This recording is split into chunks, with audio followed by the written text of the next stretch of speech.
तो chapter number 34, chapter का नाम युक्त सैन्य अध्याय, यानी जिसके पास सेना है। सेना है मतलब राजा।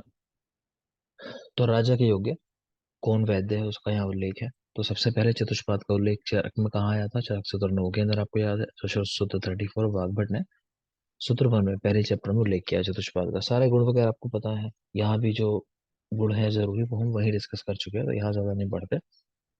अथर्ववेद को मानने वाले मृत्यु 101 प्रकार की मानते हैं, जिसमें से 100 अकाल मृत्यु है और एक है काल मृत्यु। ये भी हमें पता है। कलयुग में परमायु जो है वो गर्भ की 100 ईयर्स है। अथर्ववेद वाले मृत्यु 101 प्रकार की मानते हैं, 100 अकाल मृत्यु और एक काल मृत्यु। नेक्स्ट कह रहे हैं सभी वर्णों का संकर होना, है ना, कि ब्राह्मण क्षत्रिय वैश्य शूद्र सबका मिल जाना।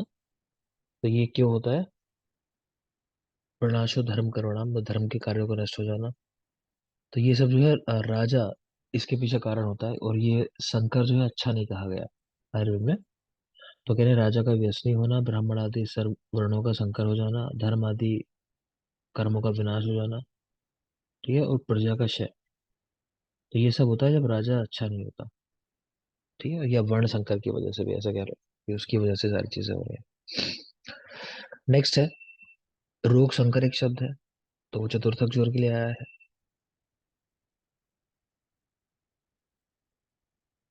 वैद्य, व्याध्य, उपसर्ग, भेषज और परिचारक, ये चारों चिकित्सा के चार पाद आप जानते हो। क्रम भी आपको याद है। चरक का याद कराया था, पर उसके आधार पे ही सुश्रुत और काश्यप को याद कराया था, तो वो यहाँ लिखा हुआ है। तो और कुछ है नहीं इस चैप्टर के अंदर। नेक्स्ट होगी चैप्टर नंबर 35, ये जरूरी है, इसको ध्यान से देखें। चैप्टर का नाम आतुर प्रमण्य अध्याय। तो सबसे पहले चिकित्सा आरंभ करने के पूर्व व्यक्ति की आयु की परीक्षा करें कि हाँ जीवन उसका बचा भी है नहीं बचा हुआ है। तो श्लोक नंबर 3 ही है, वही लिखा हुआ है शुरू में कि चिकित्सा शुरू करने के पहले उसकी आयु की परीक्षा करें।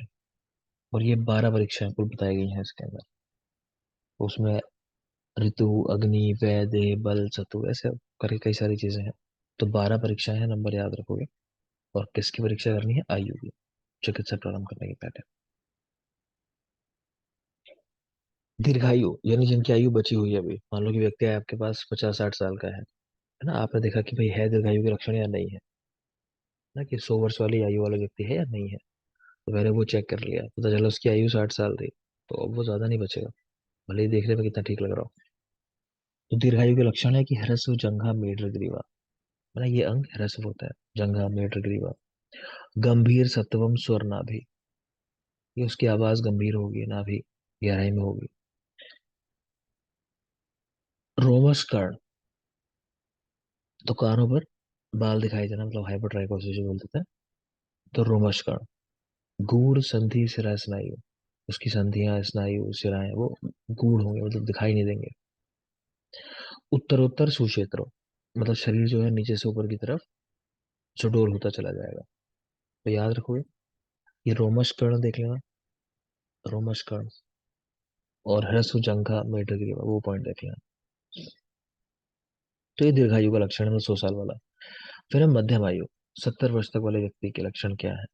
तो सबसे जरूरी है अधस्ताद अक्षय यस्य लेखा, यानी आंखों के नीचे उसके रेखाएं खींची हो, ठीक है। नासा अग्रम ऊर्ध्वन च भवेद ऊर्ध्वन रेखा पृष्ठा, ये देखो दूसरा पॉइंट बस, कि नासा का अग्रभाग जो है वो उठा हुआ है थोड़ा सा। तो दो चीजें देख लेना, आंखों के नीचे रेखाएं और नासा का अग्रभाग वो थोड़ा सा उठा हुआ। ये दोनों लक्षण जो है मध्यम आयु वाले व्यक्ति के हैं, जिसकी उम्र बताएगी 70 साल, 70 ईयर्स, ठीक है। आगे देखो, बाकी लिखेंगे पृष्ठ पे रेखाएं हैं ऊपर की तरफ, कोई खास बात नहीं है, आप दो ही पॉइंट काम पे याद रखो। अल्पायु यानी 25 वर्ष जिसकी आयु होने वाली है, उसके लक्षण क्या है? हस्तो जल्पतो वापी दंतमासन प्रदर्श्यते, व्यक्ति जब हंसेगा तो उसके दांत जो है उसके साथ मसूड़े भी दिखाई देंगे। दंतमासन है ना, दांतों का मांस दिखाई देगा, ये ध्यान रखो। तो ये 25 वर्ष वाले व्यक्ति के लक्षण है। प्रक्षेत यस्य विभ्रांतम सा जीवेत पंचविंशतिम, यानी सब चीजों को विभ्रांत होकर देखता है, डर डर सब, तो वो भी 25 साल तक वाला ही है। मेन चीज याद रखोगे, दांतों का मांस दिखाई देना और 25 वर्ष, ये भी याद रखेंगे। एग्जाम में क्वेश्चन ऐसा नहीं देता कि अल्पायु का लक्षण दीर्घायु का, देखा कि कितने वर्ष जिएगा ऐसा व्यक्ति जिसके दांतों का मांस दिखाई दे रहा है हंसते समय। तो आंसर है 25 वर्ष तक मैक्सिमम। ठीक है ना। आगे चलिए। आयुष्य ज्ञान के लिए अंग प्रत्यंग वर्णन और सार परीक्षा कीजिए। ये पूछे क्यों पढ़ रहे हैं यहाँ पे अंग प्रत्यंग के बारे में या सार परीक्षा क्यों पढ़ रहे हैं? तो व्यक्ति की आयु का पता लगाने के लिए। षडंग शरीर सुश्रुत ने कहा है। तो एक अंतराधि यानी मध्य शरीर, सिर, दो शक्ति, दो बाहु। ठीक है, तो 6 चीजें हैं षडंग शरीर में। पुरुष का प्रमाण कितना होता है ये भी आपको पता है कि चरक सुषुम्ना 84 अंगुल, सुषुम्ना 120 अंगुल और हृदय 3.5 हाथ। अब यहाँ कुछ अंगों की लंबाई बताई हुई है। इनमें कुछ काफी जरूरी है ना, पढ़ना तो सारा ही कुछ है लेकिन कुछ काफी जरूरी है, उनको बिल्कुल पता होना चाहिए। तो फर्स्ट कह रहे हैं कि पैर में प्रदेशनी और अंगूठा, यानी अंगूठा और उसके पास वाली उंगली पैर के, वो दोनों बराबर होते हैं। आप देख लोगे तो कभी इक्वली दिखाई देंगे आपको, पैर का अंगूठा और उसके पास वाली उंगली वो दो दो उंगल के हैं। उसके बाद कह रहे हैं अगली वाली जो उंगलियां हैं वो 1/5 भाग कम होती चली जाते हैं। तो प्रदेशनी से मध्यमा, मध्यमा से अनामिका और अनामिका से कनिष्ठिका 1/5 भाग कम है। ठीक है। तो दोनों अंगूठा और उसके पास वाली उंगली पैर के, हाथों में देखना, पैर के सोचना, दो दो अंगुल के हैं। और उसके पास में जो उंगलियां हैं आगे वाली वो फिर कम होती चली जाती है, 1/5 1/5 भाग। प्रपद और पादतल, यानी पैर का निचला हिस्सा जो बिल्कुल, उसका परिमाण दिया 4/5। पार्श्वनी, तो बिल्कुल एड़ी समझ लो जहाँ होती है, तो वो 5/4। देख लेना, कोई खास नहीं है। आगे देखो, पूछा यह जाता है इसके अगले वाले पॉइंट जो काफी जरूरी है। वृषण, चिबुक, दशन, नासापुट, कर्णमूल और नयनांतर सब 2 अंगुल के, ये पूछा जाता है। वृषण, चिबुक, दशन, नासापुट, स्पेशली फोकस करना नासापुट, कर्णमूल, पूरे कान की बात नहीं चल रही, सिर्फ कान के मूल की बात चल रही है, कर्णमूल, और नयनांतर, दोनों नयनों के, नेत्रों के बीच का अंतर, यह है 2 अंगुल। ठीक है। इससे भी जरूरी है 4 अंगुल वाला क्वेश्चन, जब भी पूछा है अक्सर 4 अंगुल वाला भी पूछा है। शिशन, वदन, मुख यानी नासा, कर्ण, ललाट, ग्रीवा और दृष्टि अंतर। ऊपर था नयन अंतर, दोनों नेत्रों के बीच, यहाँ है दृष्टि अंतर, जो बीच वाला भाग है दृष्टि, उसके बीच की दूरी दोनों नेत्रों में, वो 4 अंगुल है। और ऊपर दोनों नेत्रों के बीच का अंतर था तो वो 2 अंगुल है। ठीक है। प्लस नासा पुट देखा आपने तो 2 अंगुल है, और नासा वो 4 अंगुल की है। नासा पुट 2 अंगुल और नासा 4 अंगुल, याद रखोगे। सर बुक में वदनांतर लिखा है। हाँ बेटा। सर बुक में वदनांतर लिखा है। ये जो वदन वाला पॉइंट है वो वदनांतर लिखा है। देखो वदनांतर तो मतलब ठीक है, लिखना सेंस ये हो सकता है कि दोनों जो मार्जिन है, दोनों जो एजेस हैं उनके बीच की दूरी हो सकता है, अदरवाइज वदनांतर वैसे तो हो नहीं सकता कि मुख तो एक ही है। ठीक है ना, तो मतलब वही समझना है, उसका मतलब वही है कि वदन या मुख का जो विस्तार है ये 4 अंगुल है। उससे कोई डिफरेंस नहीं आएगा, तो वैसे याद रखना।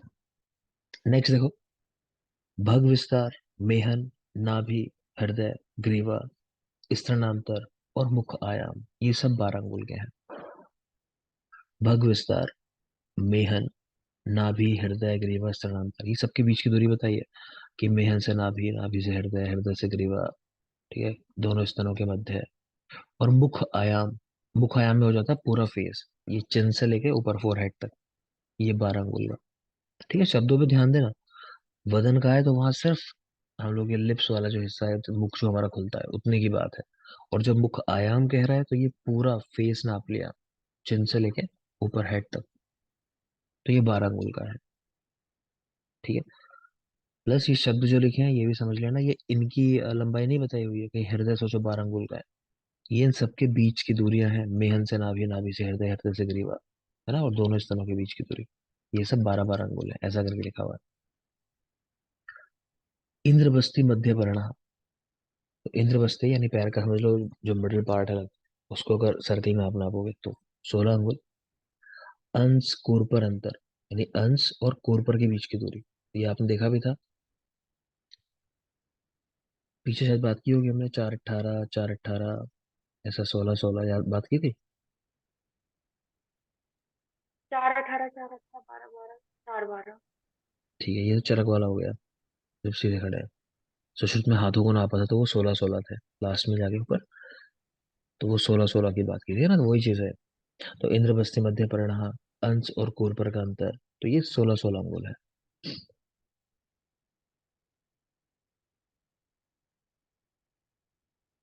ये हाथ की उंगलियों का बताया हुआ है कि जो मध्यमा है वो 5 अंगुल की है, उसके पास वाली दोनों उंगलियां जो है वो 4.5 4.5 अंगुल की है, और उसके पास वाली दोनों उंगलियां मतलब कनिष्ठिका और अंगुष्ठ वो 3.5 3.5 अंगुल के हैं। तो 5 4.5 4.5 3.5 3.5 इस तरह करें।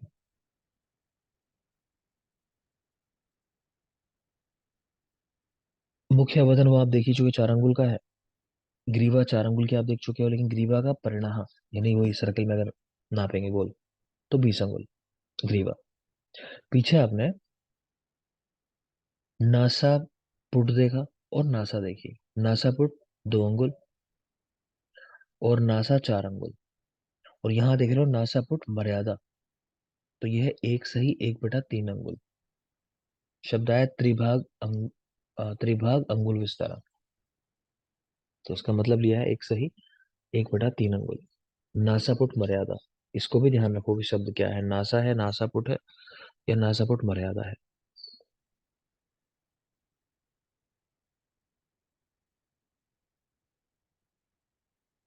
नेक्स्ट लिख रहे हैं नेत्र आयाम से 1/3 भाग तारकांश होता है, यानी कृष्ण मंडल जो सेंट्रल पार्ट है वो। नेत्र आयाम का 1/3 तारकांश, तारकांश से 1/9 दृष्टि मंडल। अब आप लोगों ने शालाक्य का लेक्चर देख लिया होगा, वहां एक ट्रिक बताई होगी ना, वो याद रखनी है आपको। नकद करके बताई होगी एक। नंबर बोलो, 1, बोलो। 1 1 3 और 7। 137 है ना, तो वहां इस तरह याद किया है। तो वहां मतलब है नेत्र से कृष्ण मंडल 1/3, कृष्ण मंडल का दृष्टि मंडल 1/7। ठीक है ना, वहां इस तरह याद किया, वही वाला याद रखना है। ये थोड़ा सा अपवाद वाला है तारकांश के साथ जहां बात की है, तो इसको अपवाद में याद रखोगे कि जब तारकांश से पूछे, तारकांश का मतलब भी कृष्ण मंडल लिया है, लेकिन अगर तारकांश रख के शब्द पूछे तो उससे दृष्टिमंडल 1/9 भाग है, आप ऐसे याद रखोगे। जैसे 1/7 होता है ना हमारे कॉन्सेप्ट से, तो 1/7 ना होगी, 1/9 है। अगर तारकांश शब्द प्रयोग कर ले तो आप 1/9 आंसर लगा देना। ठीक, तो नेत्रायाम से 1/3 भाग तारकांश है, यानी कृष्णमंडल, वो तो ठीक ही है, देखो हमारे ट्रिक के हिसाब से चल रहा है। लेकिन अगले में चेंज हो गया, तारकांश से 1/9 दृष्टिमंडल है, तारकांश यानी कृष्णमंडल से 1/9 कह रहे हैं, जबकि 1/7 होना चाहिए था हमारे कॉन्सेप्ट से। तो यहाँ पे बस 1/9 याद रखोगे सूत्र स्थान में, अदरवाइज वही याद रखना है अपना 1/7 वाला आंसर। कहने पुरुष की उर का प्रमाण स्त्री की श्रोणि के बराबर होता है। स्त्री का जो उरा प्रदेश है वो 18 अंगुल का है। इतना ही कह रहे हैं, पुरुष की कटी है, ये कोई खास बात नहीं है, आप ऊपर वाला पॉइंट याद रखना है इसे। पुरुष की उरा का प्रमाण स्त्री की श्रोणि के बराबर है, मेनली वो याद रखोगे। स्त्री उर बराबर कह रहे हैं 18 अंगुल। प्रत्यंगों की संख्या चरक 56, काश्यप 87, सार चरक के 8, सुश्रुत के 8। वर्णन उनका पता है, प्रतिलोम है, मतलब उल्टा किया हुआ है। काश्यप के 9 है, 8 + 8 4। आपको 10 4 भी बताया, किसने बताया बोलो? अरुण दत्त। अरुण दत्त। ठीक है, तो अरुण दत्त ने 10 4 का उल्लेख भी किया है। नेक्स्ट आ जाओगे, ये पॉइंट काफी जरूरी है। पीछे जो आपको पढ़ाया ना बेटा, उसमें जो पूछा जाता है वो पूछा जाता है, एक तो ये नासा वाला क्वेश्चन जो है वो बन जाता है, वो स्पेशली याद रखना, नासा कितनी है ना। और नासा के बाद ये जो बीच के अंतर बताए थे ना, तो वो वाला देख लेना, ये 12 अंगुल वाला जो है। ठीक, नासा वाला क्वेश्चन और ये 12 अंगुल वाला क्वेश्चन, ये ज्यादा जरूरी है। बाकी कोई इतना खास नहीं है, लेकिन नजर अच्छे से डाल लोगे एक बार, अच्छे से पढ़ना है। नेक्स्ट आ जाओगे, व्याधि। व्याधि 3 प्रकार की होती है, साध्य, याप्य, प्रत्याख्य। ये डिवीजन तो पता ही है आपको। दूसरा डिवीजन देखो जो कहीं और नहीं मिलता। अन्य लक्षण, प्राक केवल और औपसर्गिक। अन्य लक्षण, प्राक केवल और औपसर्गिक। अन्य लक्षण को पूर्व रूप भी बोलते हैं। प्राक केवल को डिजीज जो मेन है, मुख्य व्याधि भी बोलता है, और उपसर्गिक को उपद्रव भी बोलता है। तो आपको पता होना चाहिए अनुलक्षण से क्या है मतलब। अनुलक्षण का मतलब है पूर्व रूप। प्राक केवल का मतलब कि मेन डिजीज जो हमारी है, मुख्य व्याधि, प्राक केवल। और उपसर्गिक का मतलब उपद्रव। तो लक्षण लिखा है पूर्व रूप का कि भविष्य व्याधि है आपका, जो भविष्य में होने वाली व्याधि को बताए, वो पूर्व रूप है। प्राक केवल या मुख्य व्याधि, जो ना तो पूर्व रूप है और ना ही उपद्रव है। ठीक है, तो जो ना पूर्व रूप है ना उपद्रव है, वो क्या है, मेन व्याधि है हमारी, प्राक केवल। उपसर्गी यानी उपद्रव। तो खैर कुल मिला के इतना पता हो कि अन्य लक्षण क्या है, तो पूर्व रूप, प्राक केवल क्या है, तो मेन डिजीज जो हमारी है, मुख्य व्याधि।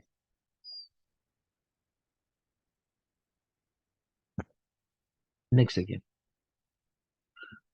कहना है अनुक्तम अपि दोषाणाम लिंग व्याधि उपाचार्य, कि व्याधि के बारे में बताया नहीं गया है, मगर उसके दोषों के जो लक्षण है उसके आधार पर आपको चिकित्सा करनी चाहिए, समझ के क्या रोग हो सकता है।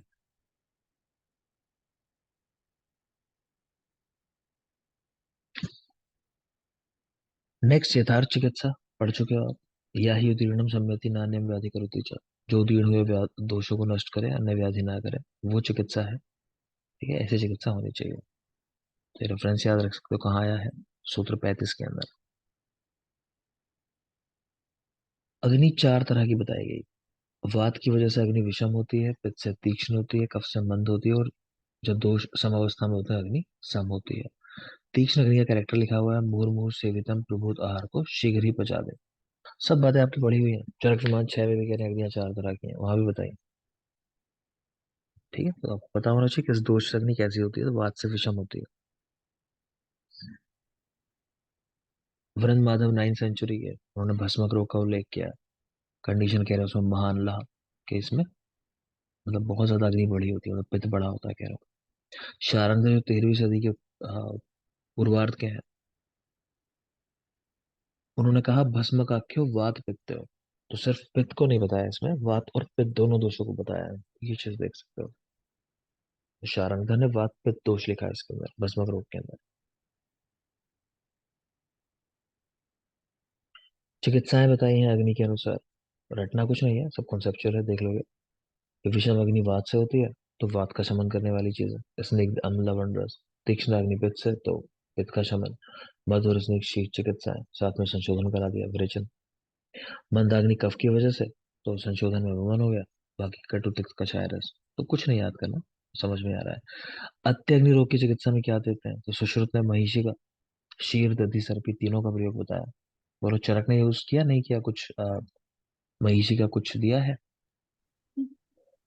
अकेले यूज किया। शीर दिए। शीर दिया है सर, ठीक है। चरक में सिर्फ महिषी शीर की बात है, यहाँ अम्ल शीर। परावत ठीक है, अम्ल शीर। परावत है, अच्छी बात है। तो यहाँ देख पा रहे हो महिषी की तीनों चीजें हैं, शीर, दधि और सर्पे।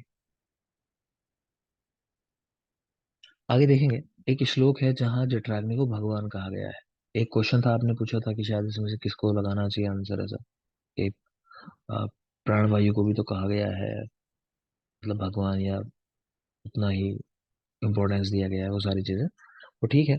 लेकिन ये श्लोक है जहाँ क्लियर कट जठराग्नि को भगवान कहा गया, जठर भगवान हो, ये ध्यान रखोगे। ये सूत्र 35 में श्लोक है जहाँ जठराग्नि को भगवान कहा गया। प्राण अपान और समान वायु, ये जठराग्नि प्रदीप्ति का कारण है, तो जानते हो। प्राण वायु अन्न को ले जाती है अंदर, है ना, अपान वायु शरीर से बाहर ले जाती है फिर, और समान वायु से पचाती है। वो तीनों वायु का मतलब रोल है अपना। तो कह रहे हैं जठराग्नि को बढ़ाने में प्राण अपान और समान वायु का रोल है, तीनों वायु का याद रखोगे। नेक्स्ट है बेटा व्यय विभाजन। पीछे आपने देखा होगा कि जो शीरनाथ बालक है, उनको क्या देना चाहिए, मतलब कितनी मात्रा देनी चाहिए औषध की, वो पढ़ाया होगा आपको। तो कितनी थी। अग्नि के अनुसार, उनकी जितनी अग्नि है उस हिसाब सुश्रुत में कौन सा? से। कोलास्थी, कोलास्थी कोलास थी, औषध मात्रा। ठीक है ना, कोलास थी बताया था। तो यहाँ देख रहे हो वो आयु क्या थी, मतलब कि शीरप का क्या मतलब है, शीरनाथ का क्या मतलब है, वो सारे डिवीजन यहाँ देख रहे हो, ध्यान से देखना। तो व्यय का विभाजन, तीन व्यय बताइए, एक बाल्यावस्था, एक मध्यम अवस्था, एक वृद्धावस्था। बाल्यावस्था, मध्यमावस्था, वृद्धावस्था। काश्यप में आपने देखा होगा थोड़ा बहुत डिवीजन। तो बाल्यावस्था 16 वर्ष तक की होती है, 16 वर्ष तक। मध्यम अवस्था 16 के बाद 70 तक होती है, और वृद्धावस्था 70 के बाद वाली अवस्था है। तो बाल्यावस्था के पुनः 3 डिवीजन है: शीरप, शीरनाद और अन्नाद। शीरप है 1 वर्ष तक, जब तक सिर्फ शीर लेता है। फिर शीरनाद 2 वर्ष तक, और अन्नाद बाद के जो 16 वर्ष तक की आयु है।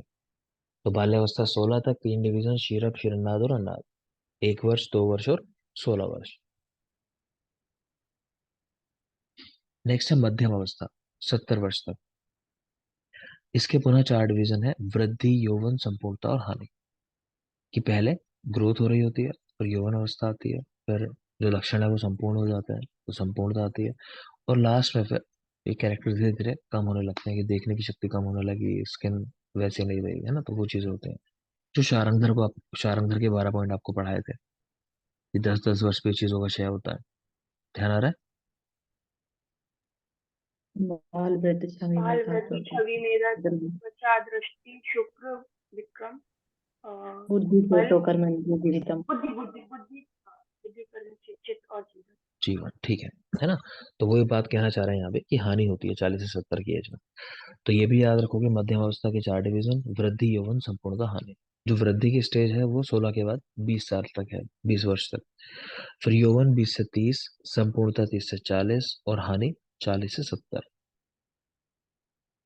तो वृद्धि 16 से 20 है, यौवन 20 से 30, संपूर्णता 30 से 40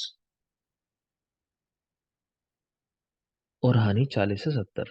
संपूर्णता वाली स्टेज में लिख रहे हैं सर्व धातु इंद्रिय बल वीर्य संपूर्णता, यानी सभी धातुएं, इंद्रियां, बल, वीर्य, ये सब संपूर्ण हो जाते हैं, इसीलिए नाम है इसका संपूर्णता। नेक्स्ट आती है वृद्धावस्था, मोर देन 70। तो सर्व क्रिया समर्थ, जीर्ण आगारम के शरीर जो है सभी क्रियाओं को करने में समर्थ हो जाता है।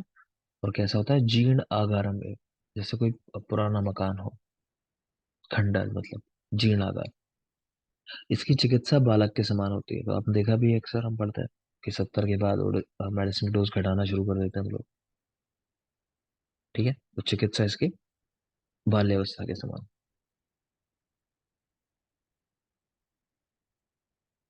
ये वही चीज है कि बाल्यावस्था में कफ की वृद्धि रहती है शरीर में, मध्यम अवस्था में पित्त की, और ओल्ड एज वृद्धावस्था में वात की। बालकों और वृद्धों में अग्निकर्म, क्षारकर्म, विरेचन कर्म वर्जित है। तो बालकों में, वृद्धों में, इवन गर्भिणी स्त्रियों में भी ये चीजें नहीं कराते हैं। वो करानी भी है तो कह रहे हैं मृदु चिकित्साएं करानी है। देह 3 प्रकार की: स्थूल, कृश और मध्यम देह। स्थूल लोग होते हैं, कृश होते हैं, और मध्यम देह वाले होते हैं। चिकित्सा के अधिकरणों में रोगी का बल प्रधान है। कह रहे हैं सबसे मेन चीज जो देखना, रोगी बलवान है या नहीं है। तो चिकित्सा के अधिकरणों में रोगी का बल सबसे मेन है। स्थिरता और व्यायाम से उसके बल की परीक्षा हो जाती है। व्यक्ति स्थिर है, व्यायाम कर सकता है, तो मतलब बल ठीक ठाक है। यही प्रधान परीक्षा करनी है हमें। सत्व गुण वाला व्यक्ति स्वयं के बल से दुख को सहने में समर्थ होता है, रजगुण वाला दूसरों के सहयोग से, और तम वाला सह ही नहीं पाता है। ठीक है, सत्व वाला तो अपने आप जानता है कि हाँ ठीक है, दर्द हो रहा है तो कुछ समय की बात है, तो ठीक हो जाऊंगा। रज वाला ऐसा होता है कि लोग कहते हैं उसको कि भाई हर रात के बाद सुबह होती है, हार के बाद जीत है, जीवन के पथ पे दुख आएंगे, मतलब ऐसी सी बातें, मोटिवेशनल की जरूरत पड़ती है ना। तो रजगुण वाले होता है, अन्य के सहयोग से दुख को सहने में समर्थ है।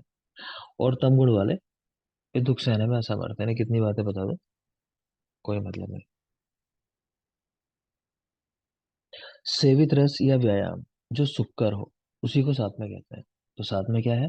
जो भी हमारे लिए सुक्कर है वो साथ में है, चाहे रस हो, व्यायाम हो, मेडिसिन हो। नेक्स्ट 3 प्रकार की भूमि बताई गई है: आनुप, जांगल और साधारण। तो आनुप देश के अंदर कह रहे हैं वात और कफ से होने वाले रोग होते हैं। जांगल देश में वात और पित्त से होने वाले रोग होते हैं। ठीक है, दोनों में वात तो कॉमन ही है, आनुप हो चाहे जांगल देश हो। लेकिन आनुप देश में क्योंकि जल ज्यादा होता है, तो कफ से होने वाले विकार भी ज्यादा होते हैं, तो वात कफ रोग। और जांगल देश क्योंकि उष्ण प्रदेश होता है, तो यहाँ पित्त साथ में होता है, तो वात और पित्त से होने वाले रोग होते हैं। पहचान बता रहे हैं क्या होती है आनुप देश की: यहाँ जल अधिक होगा, बहुतक, बहु महापर्वत वृक्ष, बड़े बड़े पेड़ होंगे जिनकी बहुत छाया होगी, है ना, कि जमीन तक धूप पहुंच ही नहीं पाती है। मृदु सुकुमार यहाँ के लोग होंगे। जंगल देश वाले अल्प और कंटक युक्त वृक्ष होंगे। यहाँ पे थोड़े ही वृक्ष होंगे, उनमें भी कांटे होंगे, वर्षा कम होती होगी। स्थिर कृष शरीर वाले लोग होंगे। ठीक है।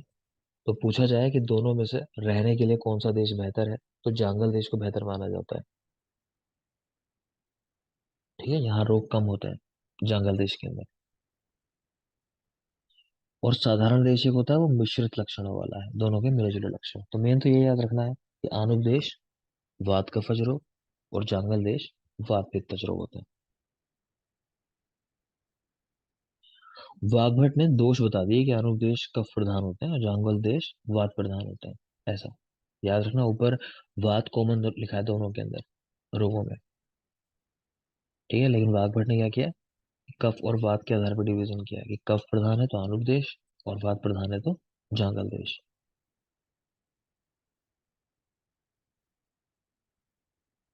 एक टर्म आई क्रिया संकर, ये भी पढ़ा चुका हूं मैं आपको, कि जब एक क्रिया से लाभ ना होता हो किसी रोग के अंदर, आपने वहीं पे सेम काम करने वाली कोई दूसरी क्रिया या कोई कर्म भी ऐड कर दिया, तो हम क्या कहते हैं कि जब तक एक क्रिया का प्रभाव खत्म ना हो तब तक दूसरी क्रिया नहीं करनी चाहिए। तो ऐसा करना गलत है। जब दो चीज एक साथ करते हैं, दो या तीन चीज, उनको बोलते हैं क्रिया संकर। तो क्रियायास्तु गुण आलाभे क्रिया मन्याम प्रयोज्य, क्रिया से कोई लाभ ना होता हो तो दूसरी क्रिया कर देना साथ साथ में। पूर्वस्याम शांत वेगायाम ना क्रिया संकर होता, कि पहले वाली क्रिया का वेग शांत होने की प्रतीक्षा करनी चाहिए, क्रिया संकर हित करनी होता। तो इसका रेफरेंस भी याद रखोगे, 35 नंबर चैप्टर में आया है यही। रोग संकर शब्द चतुर्थक जोर के लिए आया है, ये भी जानते हो। रोग संकर चतुर्थक जोर। यहाँ बता रहे हैं कि कई बार ऐसा होता है कि आप मेडिसिन यूज कर रहे हो लेकिन उससे लाभ नहीं हो रहा है। ठीक है, तो इसका मतलब ये नहीं समझना चाहिए कि हमारी मेडिसिन काम नहीं कर रही। उसका मतलब ये होता है कि वो रोग कृत साध्य है, वो रोग आसानी से ठीक होने वाला नहीं है। तो गुण आलाभे अपनी सपदि यदि सैव क्रिया है कि अगर आपकी मेडिसिन करने से भी लाभ नहीं हो रहा और आप जानते हो कि हाँ उस रोग में वो चीज लाभकारी है, ठीक है, तो ये समझना चाहिए कि व्याधि कृत साध्य है। यहाँ देख लोगे डल एंड अष्टांग हृदय, उन्होंने कहा भी कि भाई कम से कम इतने दिन तो इफेक्ट देखो ही देखो एक मेडिसिन देने के बाद, ऐसा नहीं कि तुरंत चेंज कर लो। तो एक औषध देने के बाद डलहन ने कहा कम से कम 7 दिन उसको पहले देखना है कि सही काम कर रही है नहीं कर रही है, उसके बाद सोचो चेंज करनी है नहीं करनी। हृदय ने तो 10 दिन का टाइम कहा कि भाई कम से कम 10 दिन देख लो।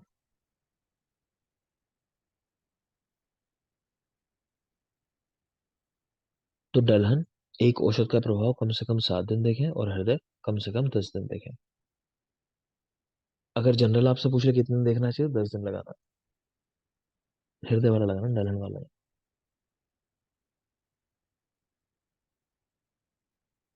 यहाँ बेटा वही जो सर आपको पीछे पढ़ा है ना, वही चीज लिखी है, कुछ नया नहीं है, बस ये देख लो। एक ये वाली टेबल जो है, ये सुश्रुत और ये चरक। तो यहाँ नीचे से आप देखोगे 14 अंगुल है पाद, फिर 18 अंगुल जंघा, 4 अंगुल जानो, उरु 18 अंगुल, नाभि से हृदय की दूरी 12 अंगुल, हृदय से ग्रीवा अंगुल 12 अंगुल, प्रबाहु 16 अंगुल, बस शोल्डर से लेके ये एल्बो तक। एल्बो। फिर हाँ बेटा, फिर प्रपाणी है एल्बो से लेकर रिस्ट तक 16 अंगुल, हस्ततल 6 अंगुल, और फिर फिंगर जहाँ शुरू हो जाती है वो 4 अंगुल। तो इनको हम ऐसे याद रखते हैं 14 18, 4 18, 12 12, 16 16 और 6 4, है ना। लोग नीचे पैरों से शुरू करना है, तो 14, फिर 18, फिर 4 जानू, फिर 18, फिर 12, फिर 12, फिर हाथों की तरफ आ जाएंगे, गर्दन की तरफ ना जाएंगे, 16 16, 6 4। और चरक की अगर बात करो, ये आपने 5 बाई 4 नहीं, यहाँ सॉरी, ये 4 अंगुल है ना। तो अंदर ये मान लेते हैं कि सुश्रुत जो है पैर का निचला हिस्सा जो है वो भी नाप रहे हैं पूरा, तो इसीलिए 14 अंगुल है। चरक जो है सिर्फ एड़ी की बात कर रहे हैं, उतना हिस्सा सिर्फ, तो 4 अंगुल वहां से नाप रहे हैं खड़े करके। तो 4 अंगुल, फिर 18 उसकी सुश्रुत की तरह ही, फिर 4 18, फिर 12 12, और उसके बाद सुश्रुत चले गए हाथों की तरफ, गर्दन पे नहीं गए। तो हाथ नाप लिए 16 16, इन्होंने ग्रीवा नाप ली 4 अंगुल, और मुख आम है यानी पूरा चिन से लेके फोरहेड, तो वहां तक 12 अंगुल। तो समझ में आ रही है बात, 4 18, 4 18, 12 12, 4 12, ये चरक की बात है। और सुश्रुत में 14 18, 4 18, 12 12, 16 16 6 4, वो क्योंकि हाथ की तरफ चले गए। तो इतना अलग है और कुछ नहीं याद करना कुछ ना, बाकी वही चीजें लिखी है। यहाँ एक पॉइंट और ये और देख लोगे कि डलहन ने 12 अंगुल और 24 अंगुल ऐसे पुरुष के उर के दो प्रमाण माने हैं। तो इसका कारण ये है कि एक है अल्पायु का और एक है यौवनावस्था का। लोगों ने इसको ऐसे एक्सप्लेन किया है। यार अलग तो नहीं हो सकते। तो 12 अंगुल 24 अंगुल का अंतर ये हो सकता है कि एक बच्चा है और एक यंग एडल्ट है, उनका नापा है। ठीक। ये सारी बातें बाकी हो गई हैं, कोई रिपीट है। ये जानते होगे कैरेक्टर दोनों पढ़ा रखे हैं। शीरपूर्ण नेत्रता, ये शुक्रसार का लक्षण बताया चरक ने। और महान नेत्रता मज्जासार का बताया सुश्रुत ने। ये सब पीछे बातें हो गई हैं, बस बता रहा हूँ।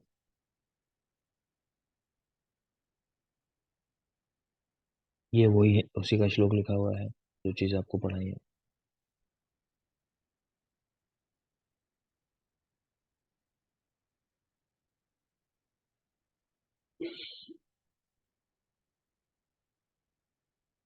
नेक्स्ट है बेटा सार। ये बहुत जरूरी है। सार, इनको पढ़ते हैं। तो एक ब्रेक लो, वापस आओ, ब्रेक के बाद देखते हैं इनको। सारता, ये चैप्टर की लास्ट चीज है जो हमें देखनी है। ठीक है, तो चरक वाले सार आप देखो ब्रेक में, और ये फिर मैं पढ़ाऊंगा। तो चरक वाले पहले सवाल करूंगा सार के ऊपर, फिर आगे बढ़ेंगे। ठीक, थैंक यू।